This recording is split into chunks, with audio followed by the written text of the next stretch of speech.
Russian state media says a 36-hour ceasefire ordered by Vladimir Putin has begun. But Russian forces don't seem to be observing it. Reports are coming in of Russian shelling in Ukraine. ABC News national security defense analyst Mick Mulroy is here with more on that. Mick, Ukraine had called this ceasefire a trap from the beginning, saying Moscow just wanted a pause to gather reserves, equipment, and ammunition. What's your take?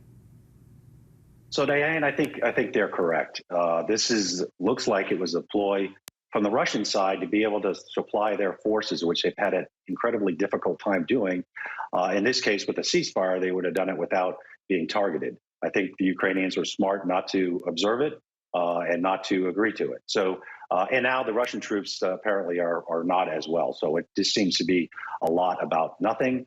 And quite frankly, just another cynical way that Russia has operated in this whole conflict.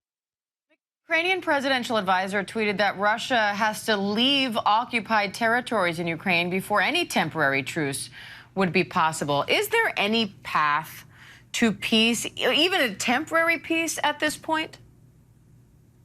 So I think the only path when it comes to dealing with Russia is to beat them. And what I mean by that, if they start seeing that they are going to be expelled from the country by force, they may look for some kind of negotiations for a peaceful agreement because they know they're going to lose. It's only might that they understand, and I think the Ukrainians obviously are well aware of that. And as we go further and further in this conflict, the Ukrainians get better equipped and, quite frankly, more capable of fighting the Russians. And I think the Russian general staff understands this.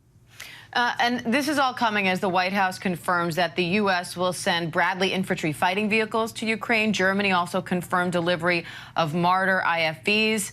Translate into English for us, for those of us who aren't familiar with this equipment. Why is this so important? So it is super important. These are very effective vehicles that can carry up to 6 infantry troops. And more importantly, although they don't have the armament of a tank, they can kill tanks, and they're faster and they have longer ranges.